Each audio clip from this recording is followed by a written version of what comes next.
제가 이제 야당 시절 중심으로 말씀을 드리겠습니다. 집권하고 난 다음에는 또 조금 약간 그 평가를 달리해야 할 부분이 있기 때문에 보수적 민주야당의 역사라고 이제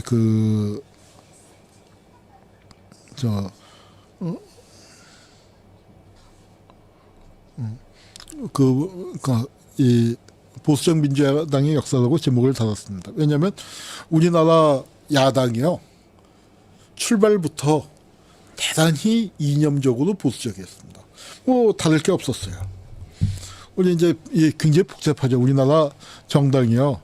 제가 지금 이제 보수 쪽을 얘기했지만 보수 쪽이 그래도 대통령 중심으로 대통령 바뀔 때마다 자유당에서 공화당에서 민정당에서 민자당으로 이제 바뀌게 되는 이제 그런 구도였고, 권력을 잡지 못한 야당은 한민당에서부터 출발해서 뭐 계속 바뀌었어요. 계속. 그리고 이제 그 진보 정당은 또 이제 이렇게 띄엄띄엄 있었죠, 역사가. 이제 띄엄띄엄 있었고요. 이제 이렇게 그 바뀌었는데, 적어도 이 통일민주당이나 적어도 평민당 단계에 들어와서 사라진 게 한국민주당의 어떤 전통을 벗어나기 시작을 합니다. 한국민주당은 정통 보수야당 한민당. 여기 이제 두 분이 누구냐면 왼쪽이 김성수, 오른쪽이 송진우입니다. 김성수, 송진우 두 분인데 정통 보수야당 한민당의 법통을 계승했다라고들 이제 늘 그러니까 우리 야당사를 살펴보다 보면은 저 얘기가 늘 나옵니다. 그래서 근데 가령 양당제라고 하면은 민주당은 미국의 민주당과 미국의 공화당이 중도 우파, 중도 좌파죠. 그래서 중도표를 먹어야 하기 때문에 그런 겁니다. 그러니까 어차피 우파, 좌파는 자기들 찍어요. 그런데 중도파를 누가 갖고 가느냐에 따라서 그러니까 큰 선거에서 이제 결과가 좌우되기 때문에 중도층에게 호소하는 걸로 가서 미국은 중도 좌파, 중도 우파고, 그러다 보니까 어떻게 돼요? 중도 좌파와 우파가 중도파를 끌어내야 하니까, 그 지지를 받아야 하니까 극한 대립으로 가지 않고 서로 이제 타협하고 포용하고 관용을 베풀기도 하고 뭐 그렇게 됩니다. 그런데 우리는 어때요? 그거 아니죠. 치고받고 싸우게 되는데, 그러나 야당이 같은 보수 야당으로 해서 이념적으로 다를 바가 없어요.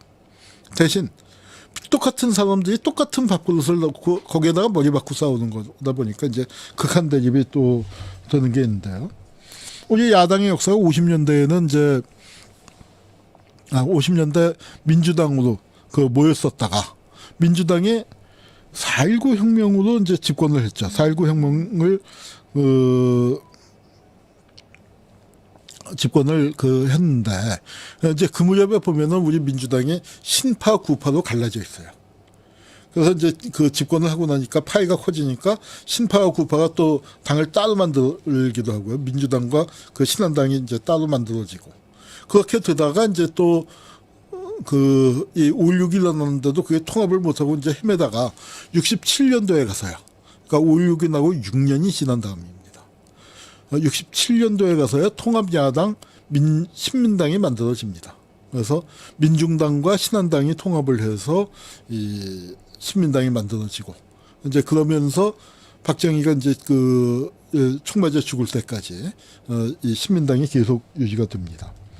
그래서 그 신민당은 나중에는 이 득표율로 해서 이제 공화당을 잠시 한번 앞서기도 하고, 그러니까 이게 신민당이 잘해서 그런 게 아니죠. 공화당이 이제 워낙 못했기 때문에 이제 그런 일까지 벌어지기도 했었습니다. 그러다가 이제 81년도에 들어와서, 그러니까 전두환이가 집권을 한 다음에 신민당도 아웃시켰어요. 공화당도 아웃시키고 신민당도 아웃시키고 새 시대라고 하고서 지들이 이제 정치판을 완전히 새로 만들어 버렸습니다. 싹쓸이를 해버린 거죠. 싹쓸이를 하고. 그리고 민정당을 누가 만들었냐면 전두환이가 보안사령관이었잖아요. 그래서 보안사가 민정당을 만들었습니다. 그리고 안기부를 통해서 시켜갖고 뭘 만들었냐면은 야당들을 만들어줬어요. 그러니까 웃기는 얘기죠. 야당이 오포지션 파티 아닙니까? 영어로는. 그러니까 정권에 반대하는 쪽이 야당을 하는 건데 정권에서 검열을 해서 너는 정치하지 마 하고 이제 아웃시키고 아웃 시키고 말 잘 듣는 애, 빌빌하는 애, 약점 있는 놈들 그런 놈들만 모아갖고 이제 민한당이라는 걸 만들어서 완전히 그 자기들이 갖고 노는 거죠. 그래서 그 민한당의 이제 창당대회입니다. 이게 이제 이렇게 만들었는데 우리 국민들이 이걸 용납을 안 하죠. 그래서 어떻게 됐냐? 우리 정치가 후진적인 거지 유권자가 후진적이라고 생각하지 않아요. 85년 2.12 총선. 우리 그 앞으로 이제 저 선거의 역사를 할 때 그때 좀 자세히 말씀드리겠습니다만 2.12 총선 때 우리가 이 관제 야당, 관제 야당이란 말 참 우습죠. 야당을 관에서 만들었다 이거예요. 관제 야당 민한당 대신에 신민당을 선택하면서 민한당은 공중분해되어 버립니다. 그러면서 이제 다시 민주당이 만들어지고요. 그 통일민주당을 만들어서 이 6월 항쟁을 치르는 거죠. 6월 항쟁을 치렀습니다. 그런데 6월 항쟁이 끝나고 난 다음에 민주당이 이제 다시 갈라져요. 왜냐하면 그렇게 이 갈라지는 게 민주화의 성과로 성과로 정치판이 넓어지면서 갈라지긴 했는데 어떤 현상이 생겼냐 하면은 이게 지역당이 되어버립니다. 왜냐하면 김대중과 그 김영삼의 대립도 이게 지역 간의 갈등이 컸기 때문에 지역 대립이 되면서 김대중 대통령이 평화민주당, 평민당이 됐죠. 그래서 대중은 김대중, 평민은 평민당이라는 그 이제 재밌는 구호를 들고 나왔습니다. 김대중 대통령의 이름이 재밌죠. 그래서 김대중, 대중은 김대중, 평민은 평민당. 평화민주당이라는 게 평화와 민주라는 가치도 있지만 약칭을 생각해서 또 지은 이름이기도 합니다. 평민당이라는 게. 이제 그렇게 평민당을 만들었고요. 그런데 여기는 이제 갈라져서 PK, 그러니까 부산 경남 지역을 기반으로 김영삼 대통령은 통일민주당을 만들었습니다. 그러니까 통일민주당이 원래 있었고 통일민주당에서 평민당이 떨어져 나간 것이죠. 영호남이 갈등이 됐는데 그러다 보니까 완벽하게 그래도 80년대 중반에는 양대 주주가 있으면서 그 통합정당을 운영을 했었는데 이게 이제 갈라져서 완전히 김영삼당 김대중당이 됐습니다. 그래서 PK 지역, TK 지역에서는 그러니까 호남 지역에서는 김영삼, 김대중이 말뚝만 박으면 그리고 빗자루 그냥 꽂아 놓으면 그 사람이 당선된다라고 얘기하는 그런 시절이었어요. 그런데요, 어떤 때는 그 시절이 그립기도 합니다. 아주 역설적인 건데요. 그러니까 우리가 이제 비판을 많이 하고 비판받아 마땅한데, 그립다는 건 뭐냐면 그게 그 방식이 꼬그랐다는 게 아니라 그나마 그래도 어떤 개혁이 가능했었던 거. 왜냐하면 오너였기 때문에. 그건 가슴 아픈 얘기입니다.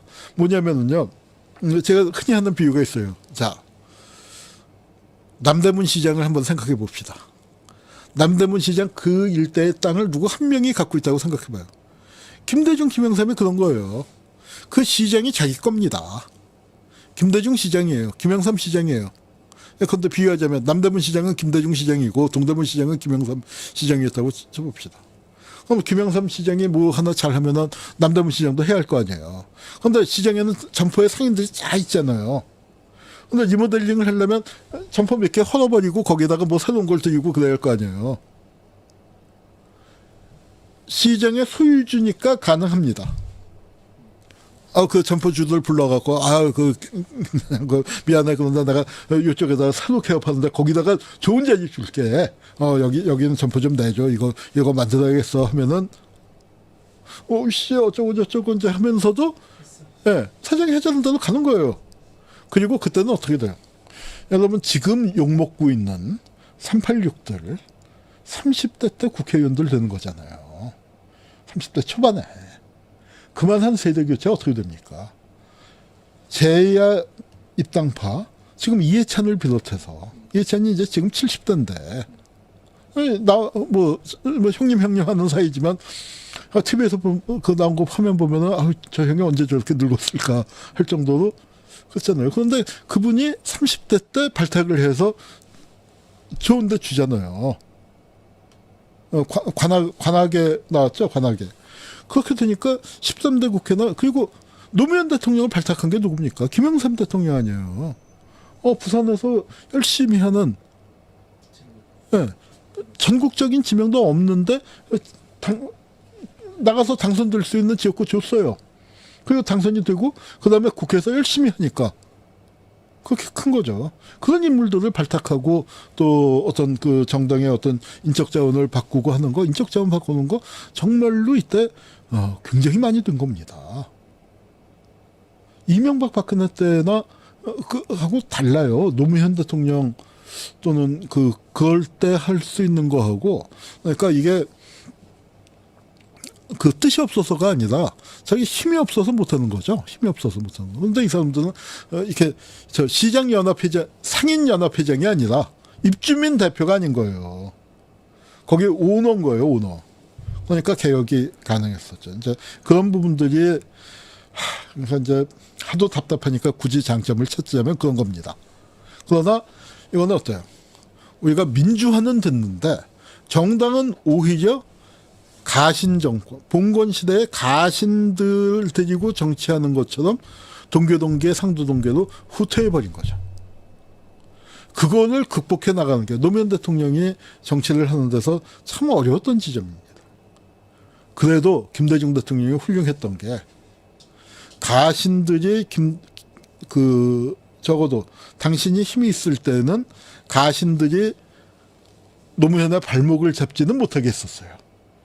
그런데 이제 뭐 여러 가지 사연들이 있죠. 뭐 대북송금이라든지 그런 문제가 되면서 이제 사이가 또 그 원활해지지 못했었던 아쉬움이 있지만 이제 그런 그 가신 정당의 가산 관료제가 유지가 됐었습니다.